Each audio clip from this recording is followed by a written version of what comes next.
إن الحمد لله نحمده ونستعينه ونستغفره ونعوذ بالله من شرور أنفسنا ومن سيئات أعمالنا من يهده الله فلا مضل له ومن يضلله فلا هادي له أشهد أن لا إله إلا الله وحده لا شريك له وأشهد أن محمدا عبده ورسوله أما بعد فإن أحسن الحديث كتاب الله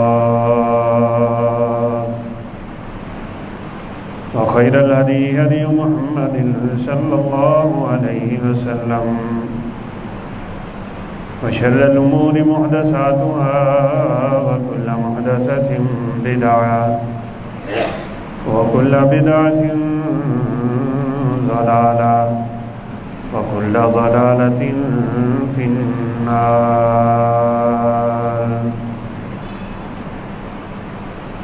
أعوذ بالله من الشيطان الرجيم. بسم الله الرحمن الرحيم.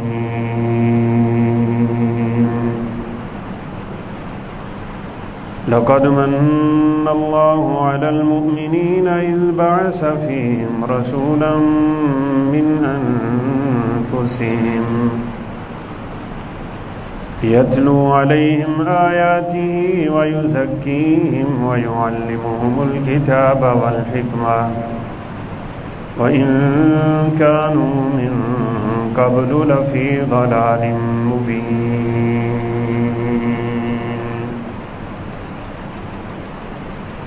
رب اشرح لي صدري ويسر لي أمري واحلل عقدة من لساني يفقهوا قولي. رب زدني علما سبحانك لا علم لنا إلا ما علمتنا إنك أنت العليم الحكيم.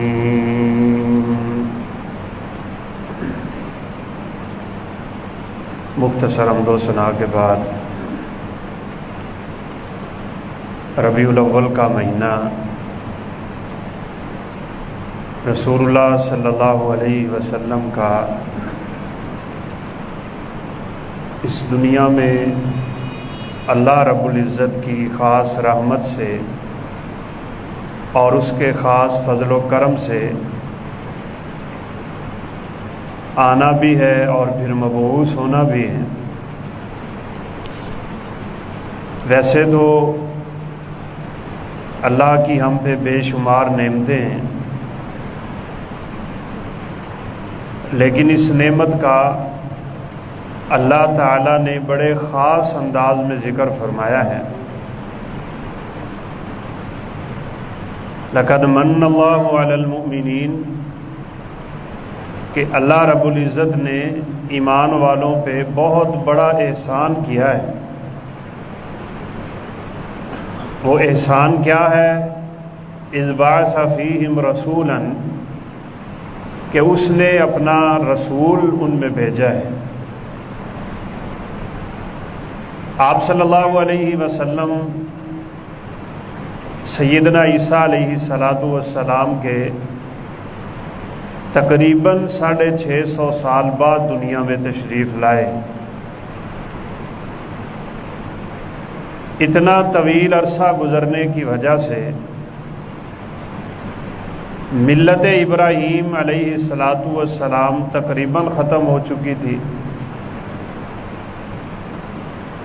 اور دین مسیحیت، دین عیسائیت، اس کو اس کے عالموں نے بدل کے رکھ دیا تھا. لوگ اپنے عالموں کی یوں پوجا کرتے تھے اور ان کی باتوں کو یوں مانتے تھے جیسے رسولوں کی بات کو مانا جاتا ہے. اس وقت دنیا میں جتنی بھی انجیلیں موجود ہیں ان کا آپس میں اتفاق ہی نہیں. عمومی طور پہ 4 بڑی انجیلیں اس وقت موجود ہیں. انجیل متی ہے، انجیل بولس ہے، ان کے مضامین کا آپس میں زبردست اختلاف، جو اس بات کی کھلی دلیل ہے کہ یہ کتابیں اللہ کی طرف سے نازل شدہ نہیں۔ اس لیے قرآن مجید پوری دنیا کے جس کونے میں بھی آپ کو ملے گا، قرآن میں اختلاف نہیں، زیر زبر تو کیا، مضمون تو کیا، کسی نقطے کا بھی اختلاف نہیں، بلکہ عربی زبان سے واقف لوگ جانتے ہیں کہ بعض رسم الخط ایسے ہیں قرآن کے کہ اسی لفظ کو عربی میں لکھا جائے تو اور انداز میں لکھا جائے گا، لیکن جب قرآن مجید میں لکھا جاتا ہے تو اور انداز میں لکھا جاتا ہے۔ لفظ مالکی آپ عربی میں لکھیں گے، الف کے ساتھ لکھیں گے، لیکن پوری دنیا کے مصحف اٹھا کے دیکھ لیں، آپ کو میم کے آگے الف نظر نہیں آئے، میم پہ کھڑی زبر ڈالی ہوئی ہے اور اکٹھا لکھا ہوا ہے ملک، اور اس کی وجہ یہ ہے کہ اسی کلمے میں دوسری قرات ہے ملک یوم الدین، اور ایک یہ قرات ہے مالک یوم الدین۔ آپ زبر پڑھیں گے اسی لفظ سے مالکی بن جائے گا، آپ کھڑا زبر پڑھیں گے تو اسی لفظ سے مالکی بن جائے گا۔ یہ امت مسلمہ پہ احسان سیدنا عثمان بن عفان رضی اللہ تعالی عنہ کا ہے۔ قرآن مجید تو آپ کے زمانے میں بھی لکھا گیا، لیکن ایک جگہ پہ نہیں۔ آپ کے کاتبین وحی تھے جو وحی لکھا کرتے تھے، ان میں سیدنا امیر معاویہ رضی اللہ عنہ بھی ہیں، وہ بھی کاتب وحی ہیں۔ آیت نازل ہوتی، کوئی سورت نازل ہوتی، آپ کسی بھی کاتب کو بلا کے جو کچھ میسر آتا اس پہ لکھوا دیتے۔ چمڑوں پہ لکھا ہوا ہے، لکڑیوں پہ لکھا ہوا ہے، پتوں پہ لکھا ہوا ہے، کھجور کی چھالوں پہ لکھا ہوا ہے، جو کچھ میسر آیا صحابہ کرام نے قرآن مجید لکھ لی۔ اور آپ کے زمانہ نبوت میں چند ایک حافظ صحابہ بھی، 70 بیچارے تو ایک ہی جنگ میں شہید ہو گئے تھے۔ قبیلہ رعل، زکوان، اسیہ، یہ بدبخت لوگ اپنے آپ کو مسلمان ظاہر کر کے آپ صلی اللہ علیہ وسلم سے درخواست کر کے ان 70 صحابہ کو ساتھ لے گئے تھے۔ حافظ قرآن تھے، قاری قرآن تھے کہ ہمارے قبائل بہت بڑے ہیں، یہ لوگ ہمیں قرآن سکھائیں گے، اور رستے میں سارے صحابہ کو گھیر کے انہوں نے شہید کر دیا۔ اس لیے ہم باتوں باتوں میں یہ بھی کہا کرتے ہیں ہمیں اپنے عقیدے درست کر لینے چاہیے۔ اگر اللہ کے حبیب کو علم غیب ہوتا تو ان لوگوں کے ساتھ اپنے صحابہ کو کیوں بھیجتے؟ پھر 1 مہینہ مسلسل آپ فجر کی نماز میں دوسری رکعت کے رکوع کے بعد ان کے خلاف بد دعائیں کرتے تھے، اور پھر اللہ رب العزت نے حکم دے دیا کہ اب آپ چھوڑ دیں، لیس لک من الامر شیء۔ اب یہ صحابہ جب شہید ہوئے، ابو بکر صدیق رضی اللہ تعالیٰ عنہ کے دل میں یہ بات جا رہی تھی بار بار۔ عمر فاروق رضی اللہ تعالیٰ عنہ کا بھی مشورہ تھا کہ رسول اللہ صلی اللہ علیہ وسلم دنیا سے چلے گئے، بڑے بڑے صحابہ اس جنگ میں کام آ گئے، اب حفاظ صحابہ دنیا سے اٹھتے چلے جا رہے ہیں، کیوں نہ ہو ہم قرآن کو ایک جگہ پہ 2 گتوں میں جمع کر لیتے ہیں۔ یہ ان کا ہمارے اوپر بہت بڑا احسان ہے۔ ابو بکر صدیق رضی اللہ عنہ مانتے نہیں تھے کہ جو کام رسول اللہ صلی اللہ علیہ وسلم نے نہیں کروایا ہم کیوں کریں۔ عمر فاروق رضی اللہ عنہ بار بار یہی کہتے تھے اس میں خیر ہے، آنے والی نسلیں کہیں کلام اللہ سے محروم ہی نہ رہ جائیں، ہر بندہ حافظ نہیں بن سکے گا اور حفاظ دنیا سے اٹھ جائیں گے، آپ ضرور اس قرآن مجید کو ایک جگہ پہ جمع کر لیں۔ پھر ابو بکر صدیق رضی اللہ تعالیٰ عنہ نے ایک مصحف لکھا، اور ان کی وفات کے بعد ان کی بیٹی سیدہ عائشہ صدیقہ کے پاس تھا۔ پھر جب عثمان رضی اللہ تعالیٰ عنہ کا دور آیا ہے، انہوں نے کمال انداز میں قرآن جمع کر دیا، ایسی رسم الخط کا اختیار کیا کہ قراتیں بھی اسی لفظ اور اسی کلمے سے نکل جائیں۔ آج لوگ بیچارے قراتوں کو تو ویسے ہی نہیں جانتے، جو جانتے ہیں تھوڑا بہت وہ ویسے اختلاف میں پڑ جاتے ہیں کہ جی یہ قاریوں کی اپنی بنائی ہوئی قراتیں ہیں۔ اپنی بنائی ہوئی نہیں ہے بھائی، انسان جس چیز سے جاہل ہوتا ہے اس کے خلاف باتیں کرتا ہے۔ رسول اللہ صلی اللہ علیہ وسلم کا فرمان ہے، انزل القرآن علی سبعۃ احرف کلھا شاف کاف، یہ قرآن اللہ نے 7 قراتوں پہ نازل کیا ہے، ان میں سے جو بھی پڑھ لو جو آسان لگتی ہے وہ رب کا قرآن ہی۔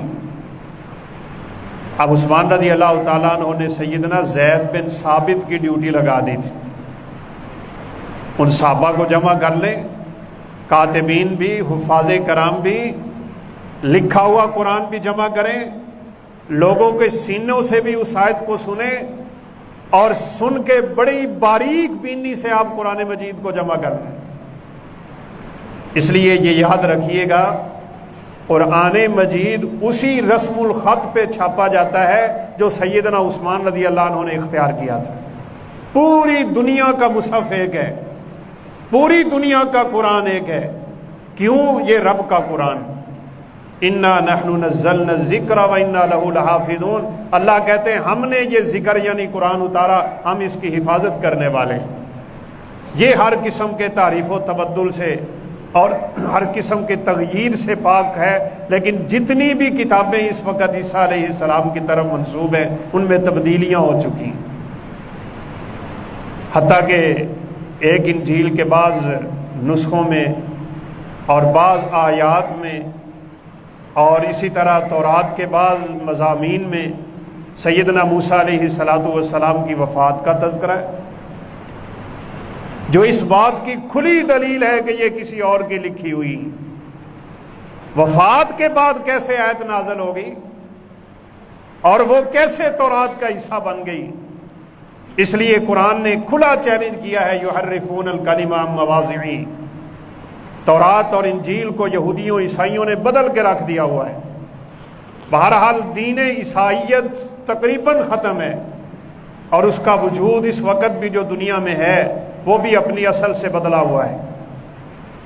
زمانے میں برائی عام ہے، قتل و غارت عام ہے، شراب نوشی عام ہے، زمانے بھر کی برائیاں اس معاشرے میں پائی جا رہی تھیں کہ اللہ رب العزت کو اپنی اس امت پہ رحم آیا ہے۔ سیدنا ابراہیم علیہ السلام اور سیدنا اسماعیل علیہ السلام نے جب بیت اللہ تعمیر کر لیا تھا تو اللہ تعالیٰ سے یہ دعا کی تھی، ربنا وبعث فیہم رسولا منہم، مزدوریاں طلب کرتے ہیں لوگ اپنا کام کر کے۔ ابراہیم علیہ السلام کی طلب یہ تھی کہ یا اللہ یہ تیرا گھر تو بن گیا، اب اس گھر کو آباد کرنے کے لیے اپنا آخری رسول بھیج۔ کیا کرے گا وہ رسول؟ یہ بہت ہی اہم مضمون ہے جو نبی کائنات علیہ السلام کی سیرت سے تعلق رکھتا ہے۔ آپ کو پتہ ہے ربیع الاول کے داخل ہوتے ہی رسول اللہ صلی اللہ علیہ وسلم کی سیرت اور صورت کے تذکرے ہوتے ہیں، ہونے چاہیے۔ آپ کا حسن و جمال بیان ہوتا ہے، آپ صلی اللہ علیہ وسلم کے چہرہ انور کی مثالیں دی جاتی ہیں، آپ کی زلفیں، آپ کا جسم مبارک، اس کو شمائل محمدیہ کہا جاتا ہے، اس کا بیان بھی بہت بڑا ثواب ہے۔ لیکن اہم اور بنیادی چیز یہ ہے ہم اس بات کو سمجھیں کہ اللہ نے اپنے پیغمبر کو دنیا میں بھیجا کیوں تھا، بعثت کا اصل مقصد کیا ہے۔ رسول اللہ صلی اللہ علیہ وسلم کو اللہ نے کیوں بھیجا ہے؟ ان آیات میں اس بات کا تذکرہ ہے۔ فرمایا لقد من اللہ علی المؤمنین اذ بعث فیہم رسولا من انفسہم یتلو علیہم آیاتہ ویزکیہم ویعلمہم الکتاب والحکمہ وَإِن كَانُوا مِن قَبْلُ لَفِي ضَلَالٍ مُبِينٍ۔ اللہ نے بہت بڑا احسان کیا، اپنا رسول بھیج کے۔ اس رسول کے آنے کا مقصد کیا ہے؟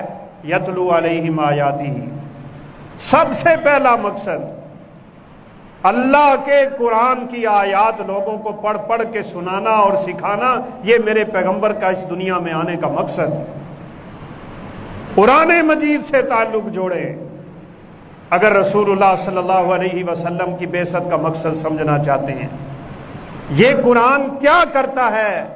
رب کعبہ کی قسم ہے، اس کی تلاوت کرنے والا، اس کو سمجھنے والا، سمجھ کے اس پہ عمل کر پیرا ہونے والا، اللہ رب العزت اس کے دل کو تو پاک کرتے ہی کرتے ہیں۔ اس قرآن کی تلاوت کی برکت سے اللہ اس کی پوری زندگی کو اپنے ایمان اور نور اور حکمتوں سے اور دانائیوں اور برکتوں سے بھر دیا کرتے ہیں۔ یہ قرآن کتاب انقلاب ہے، اس نے بڑے بڑوں کو بدلا ہے، لیکن ہماری کمزوری یہ ہے ہم قرآن مجید کو سمجھتے نہیں۔ کیا کہتا ہے ہم سے؟ پیغام کیا دے رہا ہے رب تعالیٰ اپنا اس قرآن میں؟ وہ ایک بڑی مشہور سی بات ہے، مضمون چھپا ہوا تھا پچھلے دنوں، پھر کسی ساتھی نے شیئر کر دیا۔ ایک اکیلا بیٹا کہیں بیرون ملک چلا گیا، گھر میں بہنیں ہیں، ایک چھوٹا بھائی ہے، باپ فوت ہوا تھا، تو وہ وہاں سے چیک بھیجتا، بینک کے چیک، کہ والدہ یا بہنیں یا بھائی کوئی چلا جائے اور جا کے چیک لے لے۔ اب ماں بھی جاہل، بیٹیاں بھی نہیں پڑھی ہوئی اور بھائی بھی چھوٹا، وہ دیکھے کہ میرے بیٹے کی طرف سے ایک خط آیا ہے، اب اس کو چومتی ہے اور چوم کے جا کے الماری میں رکھ دیتی۔ ہوا کیا؟ ہونا بھی کیا تھا، جو رقم وہ دے کے گیا وہ ختم ہو گئی۔ پرانی بات ہے، اس وقت روابط تھے نہیں، صرف خط و کتابت کے سلسلے سے مہینوں کے بعد ایک خط پہنچا کرتا تھا۔ اس نے پھر اگلے 3-4 مہینے بعد چیک بھیج دیا، اس نے پھر دونوں طرف سے چوما اور چوم کے الماری میں رکھ دیا۔ اب پیسے ختم ہو گئے، گھر میں فاقے شروع ہو گئے، اب اس سے رابطہ نہیں ہے، بھائی چھوٹا ہے، بہنیں آہستہ آہستہ عمر کو پہنچ رہی ہیں، جوان ہو رہی ہیں۔ جب گھر میں فقر و فاقے کے ڈیرے ہوئے تو بہنیں گھر سے نکل پڑی۔ اب نکلتے کیا ہوتا ہے اس معاشرے میں، اللہ معاف فرمائے، ہمیں پتہ ہے، عزتیں پامال ہو گئی۔ چھوٹا بیٹا در بدر دھکے کھا کے نعوذ باللہ من ذالک پاگل ہو گیا، ماں فقر و فاقہ سے اس دنیا سے اٹھ گئی۔ کئی سال کے بعد وہ اپنے گھر واپس پلٹا تو دیکھا کچھ بھی نہیں ہے۔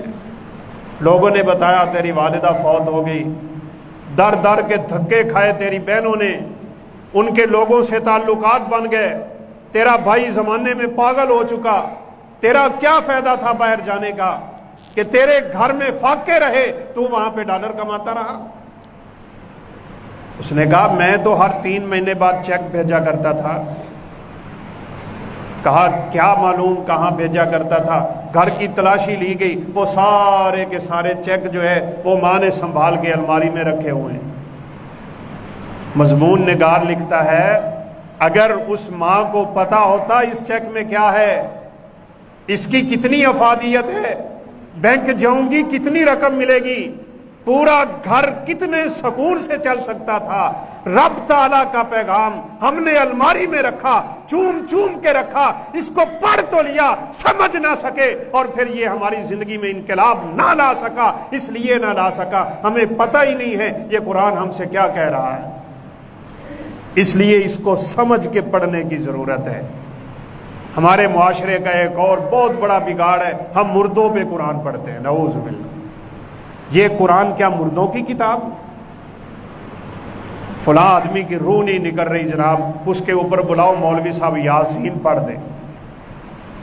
مولویوں کا بھی دھندا بنا ہوا ہے، ان کو بھی پتہ ہے وہاں جا کے یاسین پڑھیں گے، چلیں کچھ تو مل جائیں گے نا پیسے ویسے، وہ ایک ضعیف سی روایت بیان کر دیتے ہیں، اقرأوا یاسین علی موتاکم، کہ اللہ کے رسول صلی اللہ علیہ وسلم کا فرمان ہے اپنے فوت شدوں پہ اور جانے والوں پہ یاسین پڑھا کرو، اس سے روح آسانی سے نکل جاتی ہے۔ اور اللہ کے بندو، یہ مردوں کی کتاب نہیں ہے، یہ مردوں کو پڑھ پڑھ کے بخشوانے کے لیے نہیں آئی، یہ قبرستان میں لے جا کے تلاوت کرنے کے لیے نہیں آئی۔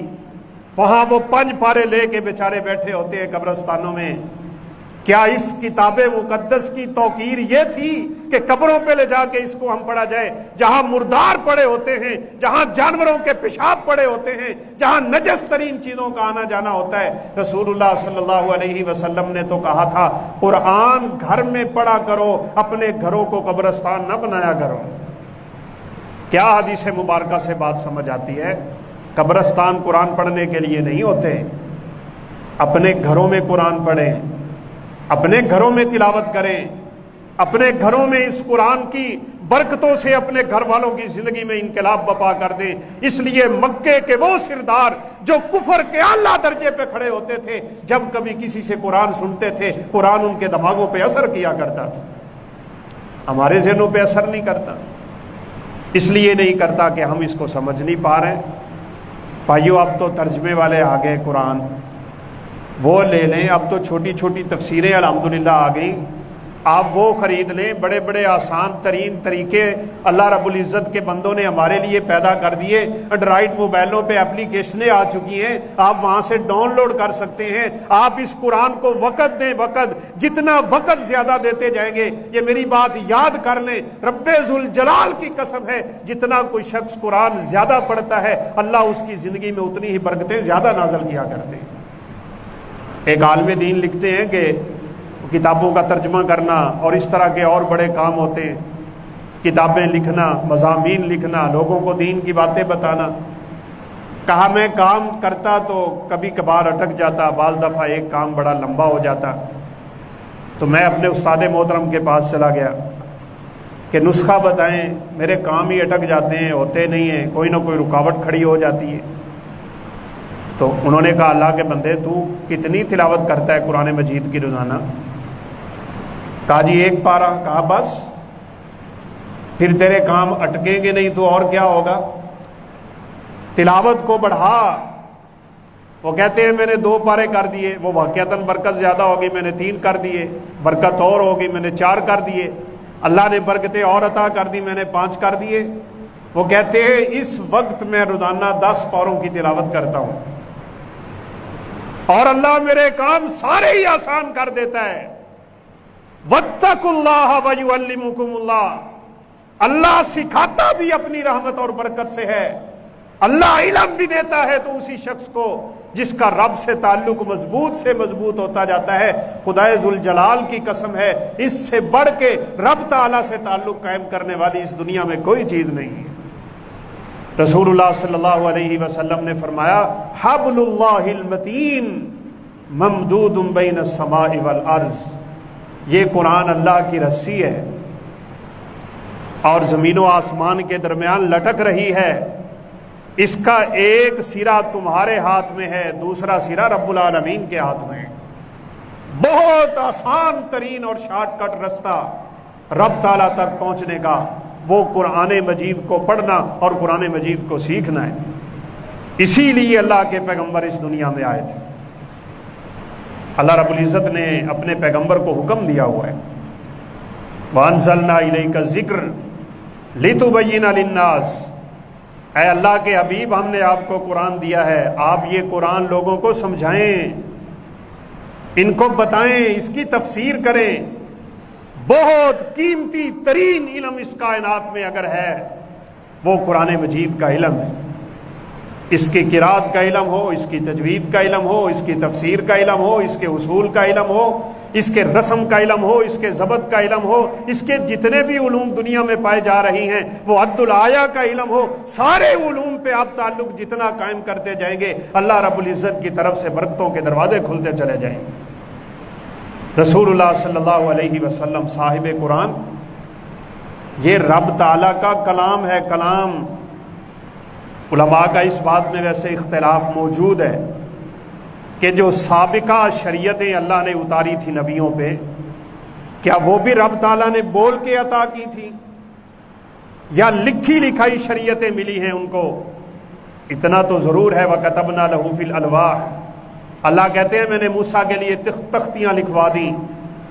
وہ جبل طور پہ جا کے تختیاں لے کے آئے تھے، ان تختیوں پہ شریعت موسیٰ لکھی ہوئی تھی، لیکن جب قرآن کے نازل ہونے کی باری آئی ہے، قرآن کو نازل کرنے کی باری آئی ہے، اللہ نے قرآن لکھا ہوا عطا نہیں کیا۔ اللہ اکبر! قرآن اللہ رب العزت جبریل کو پڑھ کے سناتے تھے، جبریل اسی شکل میں آ کے رب کے حبیب کو پڑھ کے سنا دیا کرتے تھے۔ اس سے بڑی کیا بات! اللہ رب العزت جب اپنی کلام نازل کرنے لگے نا، تو غالباً سیدنا عبداللہ بن مسعود رضی اللہ تعالیٰ عنہ کا قول ہے، اللہ نے پوری دنیا کو دیکھا، پھر پوری دنیا کے انسانوں کو دیکھا کہ میں یہ اپنا کلام کس جگہ پہ رکھ سکتا ہوں، میرے کلام کے لیے پوری کائنات میں کیا چیز موضوع ہو سکتی ہے۔ کہا اللہ رب العزت نے جب اس کائنات پہ نظر ڈالی، سب سے پاکیزہ ہستی نبی کائنات علیہ الصلوۃ والسلام کی نظر آئی۔ اللہ نے اپنی کلام کے لیے اپنے پیغمبر کو چنا، اور پھر یہ دیکھا میں پیغمبر کے کس حصے پہ قرآن نازل کروں۔ اللہ نے جب دیکھا کہ میرے پیغمبر کا دل کائنات کے دلوں سے پاک ہے، اللہ نے قرآن اپنے پیغمبر کے دل پہ نازل فرما دیا۔ یہ لکھا ہوا نہیں آیا، اس کو آپ کے صحابہ نے لکھا ہے۔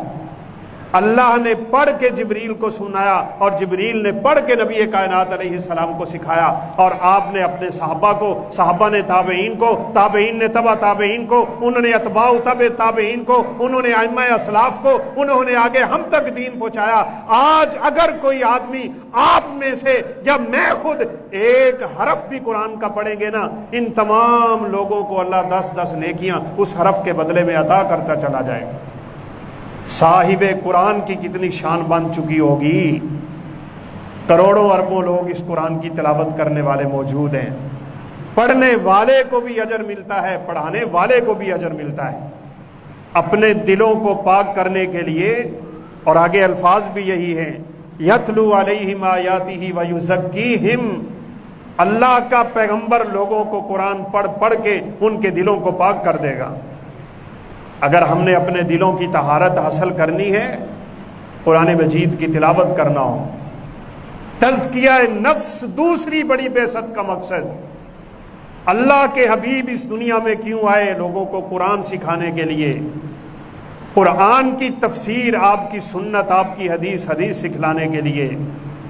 امام شافعی رحمۃ اللہ علیہ فرمایا کرتے تھے کہ جہاں جہاں قرآن مجید میں لفظ الکتاب والحکمہ اکٹھا آتا ہے نا، وہاں کتاب سے مراد قرآن ہوتا ہے اور حکمت سے مراد میرے پیغمبر کا فرمان۔ لہذا قرآن سیکھیں، حدیث سیکھیں، یہ دو علم ہی تو دنیا میں علم ہیں، باقی تو سارے کا سارا مشغلہ ہے، باقی تو معلومات ہیں، یا اگر دینی علوم ہیں بھی تو وہ قرآن مجید اور سنت نبی صلی اللہ علیہ وسلم کے معاون۔ اصل دین قرآن و سنت کا دین، اسی سے انسان کا تزکیہ ہوتا ہے، اسی سے انسان پاک ہوتا ہے۔ رسول اللہ صلی اللہ علیہ وسلم صاحب قرآن ہو کے اپنے صحابہ سے قرآن سنا کرتے، خود جبریل کے ساتھ آپ ہر رمضان میں دور کیا کرتے تھے۔ جبریل آپ کو منزل سناتے، رسول اللہ صلی اللہ علیہ وسلم جبریل کو منزل سنایا کرتے، پورے کا پورا قرآن۔ اور جس سال آپ نے اس دنیا سے جانا تھا، جبریل نے 2 دفعہ آپ سے قرآن سنا ہے، تو اس سے آپ صلی اللہ علیہ وسلم نے فرمایا مجھے اشارہ ہو گیا کہ اب دنیا سے جانے کا وقت ہے، لہذا اس قرآن کی تلاوت کو بھائی معمول بنائیں۔ سنن ابی داؤد کی روایت کے مطابق مہینے میں 1 دفعہ قرآن ختم کرنا چاہیے۔ فَلْيَخْتِمْ فِي كُلِّ شَهْرٍ، آپ صلی اللہ علیہ وسلم نے فرمایا ہر بندے کو چاہیے کہ کم از کم مہینے میں 1 دفعہ تو قرآن ختم کرے۔ چلے ہمیں سمجھ نہیں آتی، ویسے تو سمجھ حاصل کرنی چاہیے۔ کہا کرتے تھے غالباً سیدنا عبداللہ بن عباس رضی اللہ تعالیٰ عنہ کہ میں اس کتاب اللہ، اس ذکر حکیم کی ایک آیت کو اچھی طرح سمجھ لوں یہ مجھے پوری رات کی تہجد پڑھنے سے زیادہ افضل ہے۔ لیکن چلیں تلاوت تو کریں کم از کم۔ اس قرآن کے ہمارے اوپر کوئی 6-7 بڑے بڑے حقوق ہیں، ان میں سے پہلا حق یہ ہے ہم تلاوت تو کریں۔ آج تو امت مسلمہ نعوذ باللہ تلاوت بھی نہیں کرتی۔ لوگوں کی الماریوں میں قرآن غبار سے اٹا پڑا ہوتا ہے، بس چون کے اس کو ہم نے بند کیا اور الماری میں سجا دیا، گاڑی میں رکھا ہوتا ہے صرف برکت کے لیے۔ اور بھائیو یہ رکھ کے برکت نہیں آتی، اس کے پڑھنے سے برکت آتی ہے، اس کو سمجھنے سے برکت آتی ہے، اس پہ عمل پیرا ہونے سے برکتیں آتی ہیں۔ تو آپ صلی اللہ علیہ وسلم کے صحابی سیدنا حذیر رضی اللہ تعالیٰ اسید رضی اللہ عنہ قرآن نہیں پڑھ رہے تھے، سورہ کہف کی تلاوت کر رہے ہیں، بچہ سویا ہوا ہے، ساتھ گھوڑا باندھا ہوا ہے، وہ گھوڑا بدک رہا ہے، اپنے پاؤں مارتا ہے، اٹکیلیاں کرتا ہے، تلاوت بند کرتے وہ رک جاتا، تلاوت شروع کرتے وہ پھر یہی کام شروع کر دیں۔ نماز پڑھ رہے تھے تہجد کی غالباً، تو قرات روک دی، گھوڑا آرام سے رک گیا، فجر کی نماز قریب تھی، رسول اللہ صلی اللہ علیہ وسلم کی خدمت میں حاضر ہو کے کہنے لگے کہ یہ کام میرے ساتھ ہوا ہے، میں تلاوت کرتا میرا گھوڑا بدکتا، قریب بچے کے سوئے ہوئے سے مجھے خطرہ لاحق ہوتا تھا کہیں میرے بچے کو ٹانگ نہ لگ جائے، میں خاموش ہوتا وہ آرام سے ٹھہر جاتا۔ اللہ کے حبیب یہ کیا ماجرا ہے؟ آپ صلی اللہ علیہ وسلم نے فرمایا جب تو قرآن پڑھتا تھا نا، تیرے گھر میں آسمان سے لے کے زمین تک اللہ کے نورانی فرشتوں کی لائن لگ جاتی تھی، ان فرشتوں کو دیکھ کے تیرا گھوڑا بدکتا تھا، اور اگر تیری تلاوت فجر تک جاری رہتی تو ممکن تھا اللہ ان نورانی فرشتوں کی زیارتیں ہمیں بھی کروا دے۔ گھر میں قرآن پڑھیں گے رحمتوں کا نزول ہوگا۔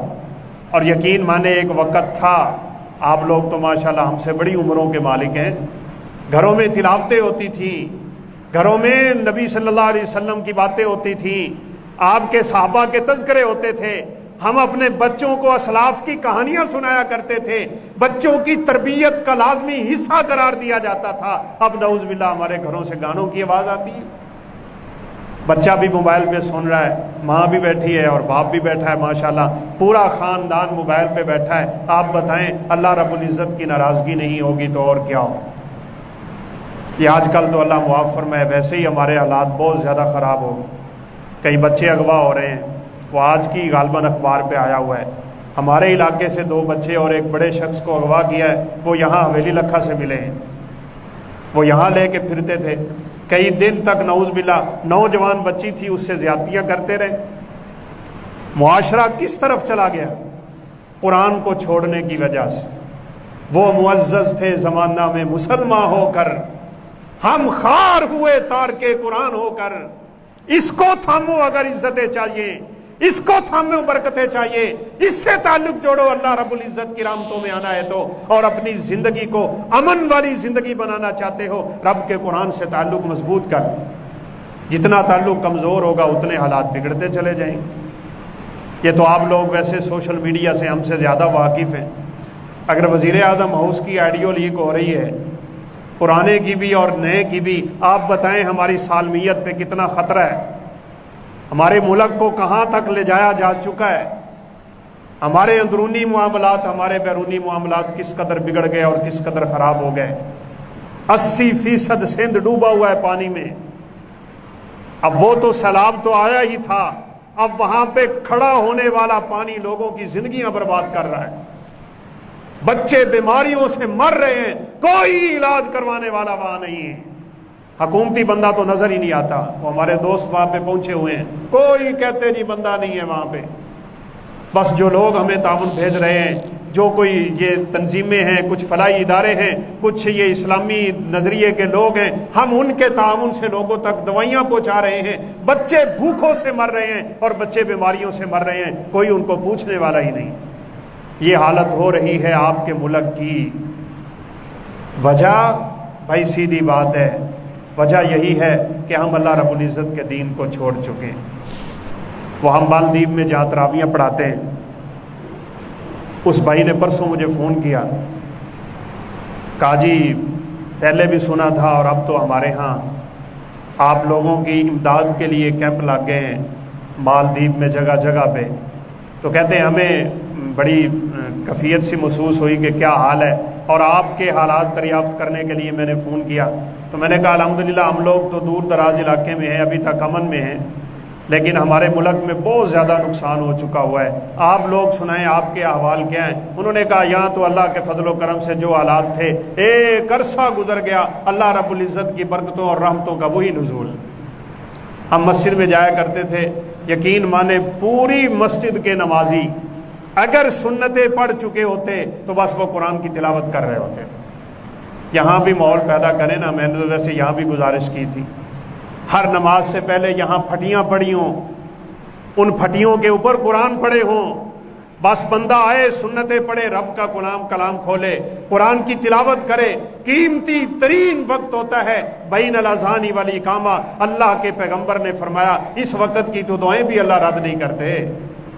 ہمارے نمازی وہاں گپے مار رہے ہوتے ہیں، وہاں سے اٹھے یہاں گپے مار رہے ہوتے ہیں، نماز کھڑی ہونے والی ہوتی ہے، ان کو اپنی فکریں پڑی ہوتی ہیں، کوئی دکان کی بات کر رہا ہے، کوئی اپنی سیاست کی بات کر رہا ہے، کوئی سیاسی جماعت کی باتیں کر رہا ہے۔ ہماری مساجد کا ماحول بھی اللہ معاف فرمائے وہ رہا ہی نہیں جس مقصد کے لیے مسجدیں بنائی جاتی تھی۔ ان المساجد لم تبن لہذا، یہ تو اللہ کے ذکر کے لیے ہوتی ہیں، یہ تو تلاوت قرآن کے لیے ہوتی ہیں، یہ تو نماز پڑھنے کے لیے ہوتی ہیں، یہ تو دنیا سے جھنجھٹ چھوڑنے کے لیے اور چھڑوانے کے لیے ہوتی ہیں۔ ہم پھر بھی یہاں آگے دنیا داری والی باتوں سے باز نہیں آتے۔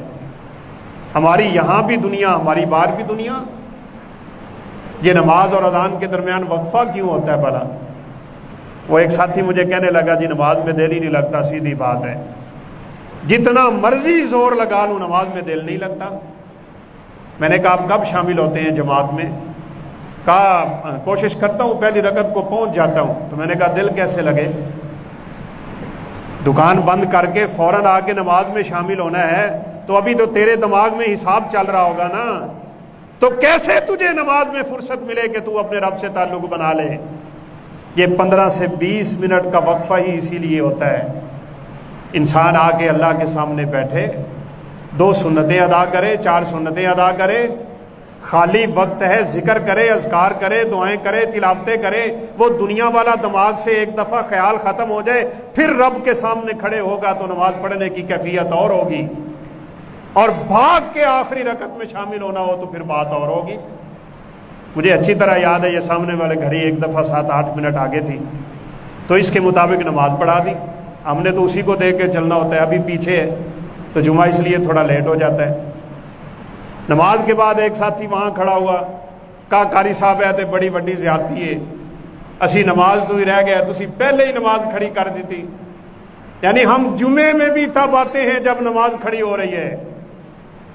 10 دن کے گناہ معاف کروانے کے لیے جمعہ آتا ہے، 10 دن کے گناہ اللہ جمعہ پڑھنے سے معاف کر دیتے ہیں، لیکن ہم خطبہ ہی نہیں سنتے، اور اللہ ہم جیسے کمزوروں کی غلطیوں کو معاف کر دے۔ ہمارے علماء کا بھی یہ حال ہو گیا، وہ خطبوں میں بھی پتہ نہیں کیا سے کیا سناتے رہتے ہیں، بس قصے اور کہانیاں اور طرزیں اور لہجے اور انہی باتوں پہ لگ کے نعوذ باللہ ہم نے دین اسلام کا بیڑا ہی غرق کیا ہوا ہے۔ تو بھائیوں قرآن سے تعلق جوڑیں۔ رسول اللہ صلی اللہ علیہ وسلم اپنے بعض صحابہ کے گھروں سے نکلتے نا، ان کے گھروں کے سامنے سے گزرتے تو اگر اس گھر سے قرآن کی تلاوت کی آواز آ رہی ہوتی تھی، اللہ کے حبیب رات کے وقت اس کے گھر کی گلی میں کھڑے ہو کے قرآن سنا کرتے تھے۔ قرآن پڑھا بھی کریں، قرآن سنا بھی کریں، اور نہیں تو اپنے گھر میں تلاوت ہی لگا دیا کریں موبائل پہ۔ چلے آپ کے بچے تو سن لیں، آپ کے گھر والے تو سن لیں۔ جس گھر میں سورہ بقرہ پڑھی جاتی ہے وہاں برکتیں تو آتی ہی آتی ہیں، اللہ رب العزت کی رحمت سے یہ آفتیں اور مصیبتیں بھی دور ہو جایا کرتی ہیں۔ یہ جادو، یہ ٹونے، یہ سارے معاملات یہ سورہ بقرہ کی تلاوت سے ختم ہو جاتے ہیں۔ اپنے گھروں میں بقرہ کی تلاوت کیا کرو، 2.25 پارے سارے دن میں پڑھ لے، 1 گھنٹہ لگتا ہے صرف، 1 نہیں 1.25 لگ جائے گا، 1.5 گھنٹہ لگ جائے گا، چلے اور نہیں تو لگا ہی دیں۔ آپ کے گھر میں تلاوت تو چلے، آواز تو آئے۔ رسول اللہ صلی اللہ علیہ وسلم جا رہے تھے، سیدنا ابو موسیٰ اشعری رضی اللہ تعالیٰ عنہ قرآن کی تلاوت کر رہے ہیں، آپ گلی میں کھڑے ہو گئے، تلاوت سنتے رہے، تلاوت ختم ہوئی تو اپنے گھر چلے گئے۔ ایک دفعہ اماں جی عائشہ صدیقہ طاہرہ مطہرہ بھی نکلی تھی تو ابو موسیٰ اشعری کے پڑھنے کی آواز آ رہی تھی، کھڑی ہو کے سنتی رہی، بہت خوبصورت قرآن پڑھتے تھے۔ ان اللہ یحب ان یقرأ القرآن کما انزل۔ یہاں تو یقین مانے پاکستان میں حالات ہی بڑے عجیب ہیں، مولویوں کی نمازیں سن لیں تو رونا آتا ہے، وہ قرآن ہی غلط پڑھی جا رہے ہیں، اسے پتہ ہی نہیں ہے میں نے پڑھنا کیا ہے۔ وہ بدعتوں کے مولوی بالخصوص بس انہوں نے اجارہ داریاں قائم کی ہوئی ہیں ان مسلوں پہ یا مسجدوں کے اوپر، وہ جمے ہوئے ہوتے ہیں، پیچھے حافظ قرآن کھڑا ہوتا ہے، اور یہ جاہل آدمی جس کو اتنا پتہ نہیں ہوتا کہ میں بھول گیا تو سجدہ صاف کیسے کرنا ہے، وہ اس مسلح کا وارث بنا ہوا ہے۔ ہماری امت کا بیڑا اسی لیے بھی غرق ہو رہا ہے، ہم نے اپنے دین کے لیے بھی ان لوگوں کو چنا جنہیں دین کا پتہ ہی نہیں ہوا، ایسا غلط قرآن پڑھتے ہیں کہ قرآن ان پہ لعنت کر رہا ہوتا ہے، جیسے بعض حدیثوں میں اشارہ ہے۔ رب قاری للقرآن والقرآن یلعن، کتنے قرآن پڑھنے والے ہوتے ہیں کہ قرآن ان پہ لعنت کرتا ہے، اتنا معنی بدل جاتا ہے کہ کفریہ معنی تک بات چلی جاتی ہے، لیکن ان بیچاروں کو پرواہ نہیں ہوتی۔ ورتل القرآن ترتیلا، بھائی قرآن مجید کے حقوق ہیں، بہرحال آپ سنتے رہے، سیدہ عائشہ نے بھی ایک دفعہ سنا اور آگے کہنے لگی آپ کے صحابی کا قرآن سنا ہے؟ کیا قرآن تھا؟ آپ صلی اللہ علیہ وسلم نے فرمایا ابو موسیٰ اشعری ہوں گے نا؟ کہا ہاں ابو موسیٰ اشعری کا قرآن ہے۔ آپ نے سنا، اگلے دن ملاقات ہوئی، آپ نے فرمایا لقد اوتیت مزمارا من مزامیر آل داود۔ داؤد علیہ السلام جب زبور کی تلاوت کرتے تھے نا تو قرآن کہتا ہے کہ پرندے بھی سیدنا داؤد علیہ السلام کی تلاوت سن کے تسبیح کیا کرتے تھے، پہاڑ بھی رب کی تسبیحاں کرتے تھے۔ قرآن میں لہجہ بھی ہونا چاہیے، تاثیر بھی ہونی چاہیے، ہوتی تب ہے جب انسان کے اندر کچھ عمل کی کیفیت۔ تو آپ نے فرمایا ابو موسیٰ تجھے تو اللہ تعالیٰ نے وہی داؤد والا لہجہ اور داؤد والی گویا کہ سرنگی عطا کر دی، تیرا گلا کیا ہے، تیری تلاوت تو لوگوں پہ اثر کر جاتی ہے۔ کہنے لگے اللہ کے حبیب مجھے پتا نہیں تھا کہ آپ میرے گھر کے باہر کھڑے ہو کے قرآن سنتے رہے ہیں، میں تو اپنے عام سے انداز میں تلاوت کر رہا تھا، اگر مجھے علم ہوتا آپ کی تلاوت کے سننے کا تو پھر تو میں نے خوب طرزے لگا لگا کے قرآن کی تلاوت کرنی تھی نا۔ یہ اللہ نے جس طرح پڑھ کے سنایا ہے، اللہ پسند کرتے ہیں اس کو اسی طرح پڑھ کے سنایا جائے۔ آپ کوشش کریں کسی اچھے قاری سے اپنا قرآن تو درست کر لیں۔ ہمارے باپوں کو ناظرہ پڑھنا نہیں آتا، بڑی بڑی عمر کا بندہ قرآن مجید سے اتنا تعلق توڑ رکھا ہے کہ اس بیچارے کو اوپر سے دیکھ کے قرآن پڑھنا نہیں آتا، پوری کی پوری زندگی بیت گئی۔ بتائیں میرے دوستوں اس سے بڑی انسان کی کم بختی کیا ہے؟ تو جس مقصد کے لیے اللہ کے پیغمبر کو اللہ نے دنیا میں بھیجا ہے، قرآن مجید پڑھنا اور پڑھانا اور سمجھنا اور سمجھانا اور اس پہ امت کو لے کے آنا اور امت کو عمل پہ لگانا، یہ سب سے پہلا اور بڑا مقصد ہے۔ آپ کے سندھ میں بہت زیادہ جہالت ہے، چلیں یہ پنجاب میں تو پھر بھی کسی حد تک بات کسی حد تک ہے، وہاں پہ قرآن سے عورتوں کی شادیاں کرتے ہیں۔ کیا شادی ہوئی ہے جی قرآن سے؟ اپنی جس بیٹی کو جائیداد سے محروم کرنا ہے اس کی جی قرآن سے شادی کر دو، قرآن مجید کو غلاف میں لپیٹ کے اس کے اوپر سے چکر لگا دیتے ہیں، ایک کمرہ بنا دیتے ہیں، وہاں قرآن رکھ دیتے ہیں، بس یہ تیرا کمرہ ہے، یہ قرآن ہے، تیری قرآن سے شادی ہو۔ اتنی جاہل قوم، اتنی نکمی قوم، ہمیں پتہ ہی نہیں چل رہا کہ اللہ نے اس قرآن کو بھیجا کیوں ہے، ہم نے اپنی مسجدوں اور گھروں کی الماریوں میں اس کو رکھ دیا۔ بس جس مقصد کے لیے اللہ نے اپنے پیغمبر کو بھیجا تھا ہمیں اس مقصد کا علم نہیں۔ وَيُزَكِّيهِمْ، آپ صلی اللہ علیہ وسلم کے اس دنیا میں آنے کا دوسرا بڑا مقصد ہے لوگوں کو گناہوں سے بچانا۔ آپ کی بعثت کا مقصد سمجھیں، گناہوں کی دلدل سے اپنے آپ کو نکالیں، اپنے دل کو بھی پاک کریں، اپنے بدن کو بھی پاک کریں، اپنے اعمال کو، اپنے کردار کو، اپنی گفتار کو، اپنے اخلاق کو، اپنے معاملات کو اتنا پاک صاف رکھیں کہ رب العزت کے سامنے کل جائیں ہمیں اللہ کے سامنے کھڑے ہونے کا کوئی خوف نہ ہونا چاہیے، اللہ پہ امیدیں ہونی چاہیے۔ میں نے کل اپنے گاؤں کے درس میں بھی یہ بات کی ہمارے ایک استاد ہیں، مدینہ یونیورسٹی سے فارغ ہیں، اور ماشاءاللہ بہت ہی اچھے اور نیک اور سنجیدہ سے بندے ہیں۔ وہ موٹر سائیکل پہ جا رہے تھے مرکز میں کلاس پڑھانے کے لیے، تو ایکسیڈنٹ ہو گیا، گرے، تو وہ پرسوں ہم بیٹھے تھے، اب جا کے ان کا بازو کچھ اچھا ہو گیا، اللہ تعالیٰ انہیں بھی اور تمام بیماروں کو شفائے کاملہ عاجلہ دے۔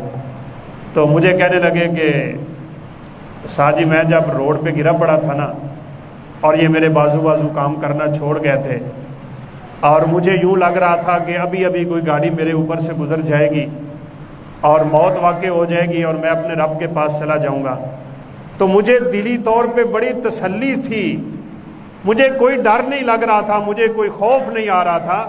میں نے کہا کیوں؟ کہا مجھے دل میں تسلی یہ تھی کہ میں رب کا قرآن پڑھانے جا رہا ہوں، نبی کا فرمان پڑھانے جا رہا ہوں، مجھے اس رستے میں موت آئے گی تو میں کامیاب ہو جاؤں۔ اور حقیقت میں کامیابی ہے بھی یہی، انسان کی موت آئے تو رب تعالیٰ کے رستے پہ آئے، اسی پہ چلتے چلتے آ جائے۔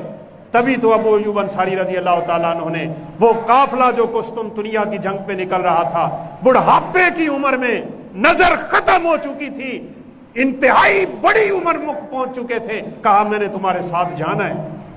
کہا کیوں؟ کہا میں نے رب کے حبیب سے سنا تھا یہ پورے کا پورا قافلہ جو اس جنگ کے لیے نکلے گا اللہ سب کو بخش دے گا، میں اس جنگ میں نکلوں گا، مجھے موت آئے گی، اللہ مجھے بخش دے گا۔ کہا آپ کیا کر سکیں گے، آپ ضعیف العمر ہیں، آپ کی نظر بھی نہیں ہے، آپ تو سواری پہ بھی نہیں بیٹھ سکتے۔ کہا کچھ کروں نہ کروں مجھے اس رستے پہ موت ہونی چاہیے، اور آئی موت، اسی رستے میں آئی ہے۔ اس لیے ہمیں فکر کرنی ہے، اپنے آپ کو پاک کریں، اللہ کے حبیب صلی اللہ علیہ وسلم کے فرامین پڑھیں، آپ کی سیرت پڑھیں، آپ کی صورت پڑھیں، کیسے آپ صلی اللہ علیہ وسلم نے لوگوں کو شرک سے نکالا، لوگوں کو گناہوں سے نکالا، لوگوں کو بدعماریوں سے نکالا، لوگوں کو ظلم و زیادتی سے نکالا۔ جس معاشرے میں ساری برائیاں پائی جا رہی تھی، اللہ کے حبیب نے اس قرآن و سنت کی تعلیم سے کیسے ان کو باہر نکالا ہے۔ آج اگر ہم نے بھی نکلنا ہے تو ہمیں ان دونوں کی تعلیم کو لازمی تھامنا ہو۔ آپ صلی اللہ علیہ وسلم نے خود فرمایا بھی ہے، انما بعثت لاتمم مکارم الاخلاق، اللہ نے مجھے کئی مقصد دے کے بھیجا ہے اس دنیا میں، ان میں ایک بہت بڑا مقصد یہ بھی ہے میں لوگوں کو حسن اخلاق سکھا دوں، زندگی گزارنے کا طریقہ سکھا دوں۔ بڑوں سے بات کرنے کا سلیقہ نہیں آتا ہمیں، چھوٹوں سے شفقت کرنے کے انداز نہیں آتے، کسی سے اختلاف ہو تو ہم نے اس سے الجھنا کیسے ہے، کبھی ہم نے سوچا ہی نہیں ہے۔ اللہ کے حبیب صلی اللہ علیہ وسلم نے انسان کے شب و روز کی ایک ایک ضرورت کو اور ایک ایک انداز کو اتنے واضح الفاظ میں بیان کیا، فرمایا ترکتکم علی محجۃ بیضاء لیلھا کنہارھا لا یزیغ عنہا الا ھالک، لوگوں میں جا رہا ہوں تمہیں اتنا سچا سچا نکھرا ہوا خالص دین دے کے جا رہا ہوں جس کی راتیں بھی دن کی طرح روشن ہیں، اس سے ہٹنے والا ہلاک ہو جائے گا، میں نے تمہاری ہر طرح کی رہنمائی کر دی ہے۔ آپ نے فرمایا کوئی عمل ایسا نہیں جو تمہیں جنت کے قریب کرنے والا ہو مگر میں تمہیں بتا چکا ہوں، کوئی بات ایسی نہیں جو تمہیں جہنم کے رستے پہ چلاتی ہے مگر میں تم کو اس سے روک چکا ہوا ہوں۔ آپ صلی اللہ علیہ وسلم ہماری پوری کی پوری رہنمائی کر کے چلے گئے۔ ایک بندے نے بڑا اعتراض کر دیا تھا، سیدنا سلمان فارسی رضی اللہ تعالیٰ عنہ، یعلمکم نبیکم کل شیء حتی القراءۃ، یہ تمہارا نبی تمہیں سب کچھ سکھاتا ہے، سونے کا طریقہ، جاگنے کا طریقہ، کھانا کھانے کا طریقہ، ہر جگہ پہ اللہ کے پیغمبر کی دعا موجود ہے، اللہ کے پیغمبر کی سنت موجود ہے، ہر جگہ پہ۔ یہ یاد رکھیے گا، پوری زندگی میں کسی بھی معاشرے میں کسی بھی فرد کو، کسی بھی معاشرے کو، کسی بھی قوم کو کوئی ضرورت پیش آئے گی مگر اس کے بارے میں اللہ کے پیغمبر کی سنت موجود ہو۔ عالم من عالم و جاہل من جاہل، جاننے والوں کو علم ہے، جاہل اس سے واقف نہیں۔ وہ کہتے ہیں جی یہ دین پرانا ہو گیا، کسی کو کیا پتا، کوئی چیز ایسی نہیں، ہر چیز کے بارے میں سنت موجود ہے۔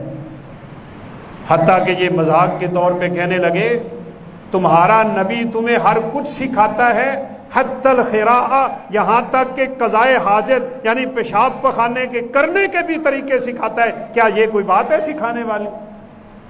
جنہوں نے اعتراض کرنا ہو تو سلمان فارسی رضی اللہ تعالیٰ عنہ نے ان کا منہ ان لفظوں سے بند کیا تھا، اجل نہانا ان نستقبل القبلۃ او ان نستدبرھا، ہاں ہمارے پیغمبر نے ہمیں قضائے حاجت کے آداب بھی سکھا چھوڑے ہیں، جانوروں کی طرح نہیں کھڑے ہو کے پیشاب کیا اور پینٹ کی سے بند کی اور نکل گیا وہاں سے۔ یہ تو خدا کی قسم ہماری جہالتوں کی انتہا ہے نا۔ دیکھ دیکھ کے افسوس ہوتا ہے معاشرہ کیسی زندگی گزار رہا ہے۔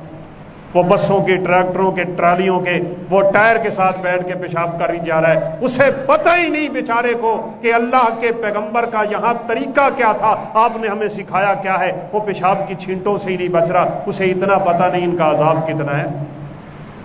پاکی پاکیزگی کا پتہ ہی کوئی نہیں، جس مقصد کے لیے اللہ کے حبیب دنیا میں آئے تھے۔ آپ تو مدینے میں 2 قبروں کے پاس سے گزرے تھے، ابھی تازہ تازہ قبریں تھیں اور تھی بھی مسلمانوں کی، تو آپ صلی اللہ علیہ وسلم نے فرمایا انہما لا یعذبان، وہی آ گئی، اشارہ مل گیا، آپ نے فرمایا ان دونوں قبروں والوں کو عذاب ہو رہا ہے۔ وما یعذبان فی کبیر، اور کوئی اتنی بڑی بات نہیں تھی جس سے بچنا مشکل ہو، یہ بچے ہی نہیں۔ ایک کی طرف اشارہ کر کے کہا اما ھذا فکان لا یستتر من البول، یہ بندہ پیشاب کی چھینٹوں سے نہیں بچتا تھا، اس کی وجہ سے اسے قبر میں عذاب ہو رہا ہے۔ کتنی طہارت اور کتنی پاکیزگی چاہیے۔ طہارت حاصل کرنے کے طریقے سیکھ لیں۔ یہ ہم وضو کرتے ہیں نا، یہ طہارت حاصل کرنے کا بہت بڑا ذریعہ ہے۔ ہم غسل کرتے ہیں، یہ طہارت حاصل کرنے کا بہت بڑا ذریعہ ہے۔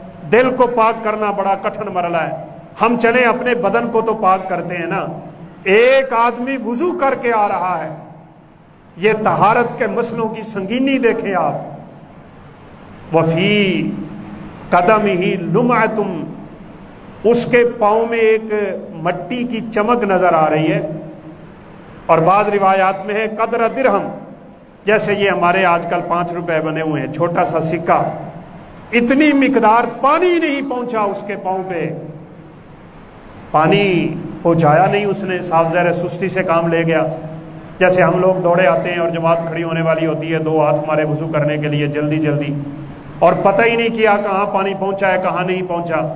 آپ صلی اللہ علیہ وسلم کی نظر پڑی، اور ویسے ان چیزوں کو دیکھ کے نا اندازہ ہوتا ہے کہ آپ صلی اللہ علیہ وسلم اپنے صحابہ کے وضو اور اپنے صحابہ کی نماز پہ کتنی گہری نظر رکھتے ہوں۔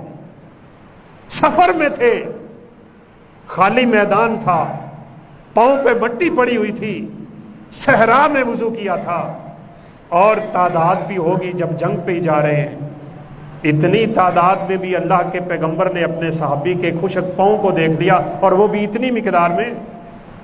اونچی آواز میں آپ نے کہا تھا ویل للعقاب من النار، 3 دفعہ ویل للعقاب من النار، وضو کرتے ہوئے جن لوگوں کی ایڑیاں خشک رہ جائیں گی، ان پاؤں کو کل جہنم کی آگ کا سامنا کرنا پڑے گا۔ کیوں؟ طہارت کا مسئلہ ہے، طہارت کی سنگینی ہے۔ جس نے دل کو پاک نہیں کیا وہ تو مارا ہی گیا، اور جس نے اپنے بدن کو پاک نہ کیا وہ بھی رب کے سامنے جواب دہ ہو۔ لہذا تزکیہ نفس کے لیے اللہ کے حبیب دنیا میں آئے تھے، ہمیں یہ کام کرنا ہے۔ پھر آپ صلی اللہ علیہ وسلم نے، جیسا کہ قرآن بھی کہتا ہے، آپ نے فرمایا اللہ نے مجھے رحمت بنا کے بھیجا ہے۔ بھیجا کیوں؟ دنیا والوں کے لیے رحمت، وما ارسلناک الا رحمۃ للعالمین۔ بہرحال وقت ختم ہو گیا۔ آپ صلی اللہ علیہ وسلم کی بعثت کے اصل مقاصد کو سمجھنا چاہیے۔ آپ دنیا میں آئے کیوں ہیں؟